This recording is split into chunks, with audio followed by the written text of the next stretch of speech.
I'm Jakonga Wilfred, one of the technicians. Where we are working right now, we are in Kabero Junior Primary School. Pardon? Padati interview mokwe. What are you interviewing? What we are up to right now, we are constructing, at the moment we are constructing a bean pit, but generally we are constructing what we call compost latrine, and also constructing a compost bin. We are doing all this. One is to promote health in the school, which is very important. And I think after promoting health, because children will no longer be going to defecate anyhowly, they'll be going to defecate in the compost latrine, where we don't have now a latrine, we have a toilet. This is a very big change, because when you have a toilet, you cannot get any disease out of that. And after finishing in the toilet, you collect whatever waste is in the toilet, you bring in the compost bin. And this is what these boys are now doing, and they're happy with it.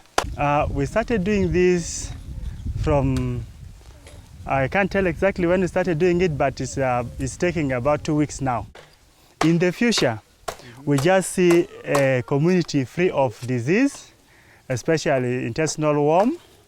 We are also seeing that the community is going to have very good practice in agriculture, because out of the compost, after the compost bin, we shall have the compost manure. Not only manure, but we think we are going to produce fertilizer, which shall be very useful for our agriculture, especially growing of bananas. We have things like pineapples, we have oranges. All this, it can promote agriculture at the end. When you have a compost toilet, then from the compost toilet, there are systems what you are supposed to do. In the compost toilet, there is a bucket. You go and sit on the bucket. After finishing easing yourself from there, then you pick a sawdust. You pour on whatever waste you have put in the bucket. That one prevents it from stinking. There shall be no smell at all. And you finish from there, then we have another bucket in the kitchen.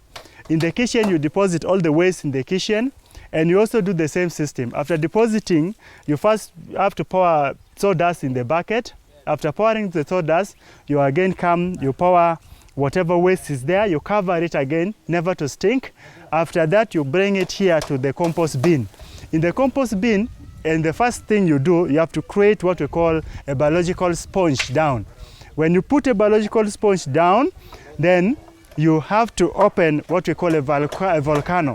When you open a volcano, then you bring your whatever waste you have, either from the toilet or from the kitchen. You pour it in the volcano. When you put in the volcano, then you cover it again. After covering it again, you put another biological sponge of 30 feet, of 1 feet, that is 30 centimeters. Then you cover it, you leave it there. It will just be smart. There will be no smell, it will just be very okay. Anything else I can add? I see a brighter future for the whole process, because people like it. It looks very smart, something for the first time. If not here in Zombo, I would say in the whole Uganda, it is for the first time. So I see a brighter future in this, because what else do we need? If we can make use of the wasteful material to become a productive material, then there is a brighter future for the project. The team, there's a lot of cooperation among us. This is beautiful for all of us. Thank you.